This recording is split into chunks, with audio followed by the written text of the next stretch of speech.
মাদক কেন গ্রহণ করা হচ্ছে, দ্বিতীয় প্রশ্ন মাদক কখন গ্রহণ করা হচ্ছে। প্রত্যয় আমারই বন্ধু, প্রাণ চাঞ্চল্যকর এই ছেলেটি হঠাৎ কেন যেন গোমরা হয়ে যায়। পিতামাতার বিবাহ বিচ্ছেদের বিষয়টি সে কোনোভাবে মেনে নিতে না পেরে মাদকাসক্ত হয়েছে। স্পিকার, আমি যখন তাকে জিজ্ঞেস করি তখন সে আমাকে উত্তরে বলে যে সিমিন, আমি যখন ঘুমের ওষুধ খাই না তখন আমার শান্তি লাগে, আমি না সব ভুলে যাই। মা বাবা যতই ঝগড়া করুক না কেন আমার কিছুই আমার কানে যাচ্ছে না। স্পিকার, সে আমাকে সেটিও বলেছে যখন আমি দেয়ালে আঘাত করি তখন দেয়াল দুলে কিন্তু আমার হাত দুলে না। ফিরে আসছি আবারও আমাদের বিরোধী দলের বক্তাদের কাছে। আহ্বান করছি মাননীয় বিরোধী দলীয় উপনেতা মার্জিয়া কবিরকে এই পর্যায়ে তার বক্তব্য প্রদান করার জন্য। 48, 52, 71 আর 90, 21 শতকের প্রেরণা। এখনই সময় হবে হবে নতুন স্বপ্নের সূচনা। আর এই নতুন স্বপ্ন সূচনার অগ্রযাত্রা আজ থেমে গেছে যুব সমাজের অবক্ষয়ের কারণে। ধন্যবাদ ম্যাম স্পিকার, আজকের এই মহান সংসদে আমাকে ফ্লোর প্রদানের জন্য। মাননীয় প্রধানমন্ত্রী কর্তৃক উত্থাপিত প্রস্তাবটি হচ্ছে এই সংসদ মনে করে যে যুব সমাজের অবক্ষয়ের প্রধান কারণ মাদক। ম্যাম স্পিকার, আমি যখন এই বিষয়টি পেয়েছি বিরোধিতা করার জন্য তখনই আমার মনে দুটি প্রশ্ন জেগে ওঠে। প্রশ্ন, মাদক কেন গ্রহণ করা হচ্ছে, দ্বিতীয় প্রশ্ন, মাদক কখন গ্রহণ করা হচ্ছে। এই দুটি প্রশ্নের উত্তর যখন আমি বের করছি ঠিক তখনই দেখা গেছে যুব সমাজের অবক্ষয়ের কারণে আজকে মাদক গ্রহণ করা হচ্ছে, মাদকের কারণে আজ যুব সমাজের অবক্ষয় নয়। ম্যাম স্পিকার, আর এরই মাধ্যমে আমার দলীয় অবস্থান স্পষ্ট হয়ে যায় এবং সরকারি দলের অবস্থান পুরোপুরি ভেঙে পড়ে। ম্যাম স্পিকার, সরাসরি চলে যাচ্ছে আমার দলের নেতা কর্তৃক অর্পিত দায়িত্বে। আমি আজকে আমার জীবনের বাস্তবধর্মী একটি কাহিনী বলবো। প্রত্যয় আমারই বন্ধু, প্রাণ চাঞ্চল্যকর এই ছেলেটি হঠাৎ কেন যেন গোমরা হয়ে যায়। পিতামাতার বিবাহ বিচ্ছেদের বিষয়টি সে কোনোভাবে মেনে নিতে না পেরে মাদকাসক্ত হয়েছে। ম্যাম স্পিকার, আমি যখন তাকে জিজ্ঞেস করি তখন সে আমাকে উত্তরে বলে যে সিমিন, আমি যখন ঘুমের ওষুধ খাই না তখন আমার শান্তি লাগে, আমি না সব ভুলে যাই। মা বাবা যতই ঝগড়া করুক না কেন আমার কিছুই আমার কানে যাচ্ছে না।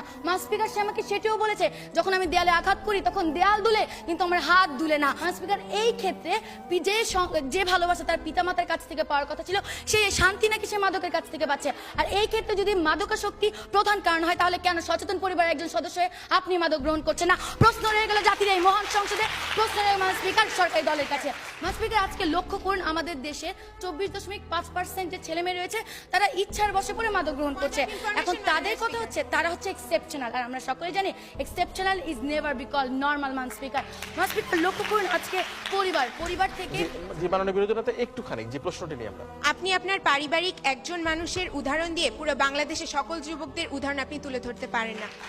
স্পিকার, আপনি একজন মানুষের মাদকাসক্তের কারণ নিয়ে পুরো বাংলাদেশের প্রত্যেকটি যুব সমাজের অবক্ষয়ের জন্য মাদকাসক্তি মাননীয় স্পিকার, কোথায় একজনের মাদকাসক্তি নিয়ে আমরা কোথায় উদাহরণ তুলে ধরেছি? তাহলে আপনি আজকে আপনি বলে যাবেন যে আজকে যে অবক্ষয়গুলো ঘটছে সেই অবক্ষয়ের মধ্যে যদি আমরা মাদককে উঠিয়ে দিই যুব সমাজে কি আর কখনো অবক্ষয় ঘটবে না? আর যখন মাদক ছিল না তখন কি যুব সমাজে অবক্ষয় ঘটেনি? আচ্ছা করে অবশ্যই উত্তর দিয়ে যাবেন। মাননীয় স্পিকার, পয়েন্ট অফ ইনফরমেশন, যখন মাদক ছিল না তখন অবক্ষয়ের মাত্রা এত ছিল না। দিনে দিনে মাদকের সহজলভ্যতা এবং মাদকের পরিমাণ দিন দিন বৃদ্ধি পাচ্ছে। শেষে এখন এই জন্যই আমাদেরকে আমরা সেই ব্যাখ্যায় পরে যাব। মাননীয় সংসদ নেতা আসুন আপনার বক্তব্য প্রদান করুন। স্পিকার, পরিবার a strong family bondage is a precondition for a successful social administration. পরিবার থেকে একটি সন্তান সামাজিক নৈতিক মূল্যবোধ শিখে, কিন্তু আজকে এই সন্তানরা পরিবার থেকে সেই সামাজিক নৈতিক মূল্যবোধ শিক্ষা পাচ্ছে কি? স্পিকার, প্রশ্ন রয়ে গেল সরকারি দলের কাছে। স্পিকার, আজকে ঐশী হচ্ছে বর্তমানে আলোচিত একটি নাম, কিন্তু ঐশীর নৈতিক অবক্ষয় কখন ঘটেছে? যখন সে দেখেছে তার পিতা অবৈধ উপায়ে অর্থ উপার্জন করছে, ঠিক তখন ঘটেছে যখন দেখেছে তার পিতামাতা তারই ব্যাপারে অসচেতন। আর সেই নৈতিক অবক্ষয় তাকে ঠেলে নিয়ে গেছে মাদকের কাছে, মাদক তাকে সেই নৈতিক অবক্ষয়ের দিকে ঠেলে নেয়নি। স্পিকার, আজকে লক্ষ্য করুন যে আজকে শিক্ষাই জাতির মেরুদণ্ড। আর কতটুকু নৈতিকতার বিসর্জন দিলে আজকে আমাদের বাংলাদেশের সর্বোচ্চ বিদ্যাপীঠ ঢাকা ইউনিভার্সিটির কয়েকটি প্রাঙ্গণ আজ পরিণত হয়েছে গাদা রাস্তায়। স্পিকার, আর কত নৈতিকতার বিসর্জন দিলে আপনারা স্বীকার করবেন যে যুব সমাজের অবক্ষয়ের প্রধান কারণ কখনোই মাদক নয়?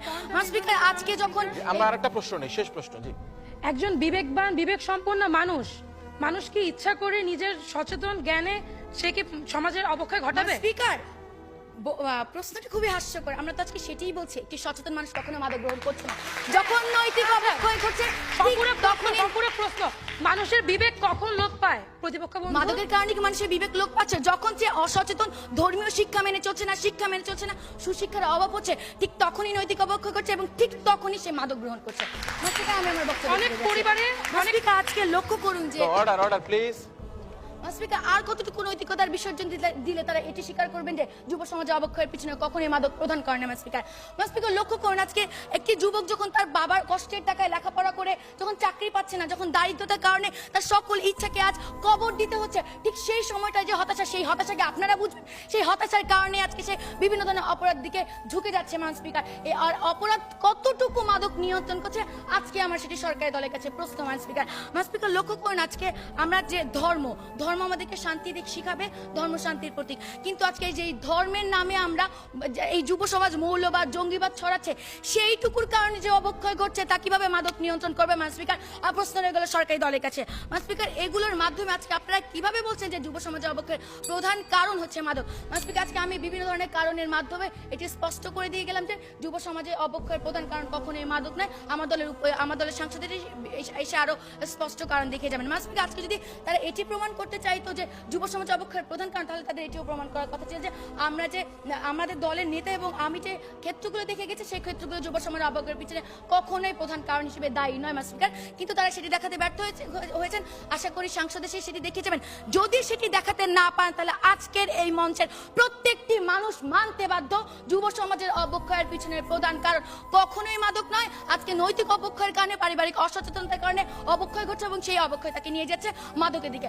স্পিকার, আজকে তাদের কথা শুনে মনে হচ্ছে যে তাদেরকে যদি কেউ ইট ছুঁড়ে মারে, তারা তাদের বিপরীতে ফুল ছুঁড়ে মারবে, কিন্তু সেই ফুলের সাথে যে টপটি থাকবে সেটি তারা আজকে অস্বীকার করে যাচ্ছে।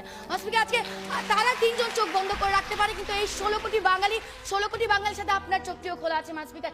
আপনি দেখতে পারবেন যে আসল সত্যিটা কি। তাই আজকে আমরা যুব সমাজের অবক্ষয় রোধ করতে চাই মান স্পিকার। তাই আজকে আপনার কাছে বিনীত আবেদন, এই সংসদে যাতে এই প্রস্তাবটি গৃহীত না হয় এবং যুব সমাজের অবক্ষয় রোধ করতে আপনি আমাদের সাথে এগিয়ে আসেন। ধন্যবাদ মান স্পিকার, ধন্যবাদ সবাইকে। ধন্যবাদ মার্জিয়া কবিরকে। একটা ছোট্ট উদাহরণ দিয়ে যে পিতা মাতার যে বৈবাহিক বিচ্ছেদ কি কারণে একটা সন্তানের জন্য একটা করুণ পরিণতি নিয়ে আসতে পারে সেই উদাহরণ দেওয়ার চেষ্টা করেছে, এবং ঐশীর যে অবক্ষয়ের কারণটা আজকে মা বাবাকেই খানিকটা দায়ী করে সে তার বক্তব্য উপস্থাপন করার চেষ্টা করেছে যে এই তরুণ সমাজকে ফিরিয়ে আনতে হবে, আমাদের মাদক মুক্ত সমাজ তৈরি করতে হবে এবং সচেতন বাংলা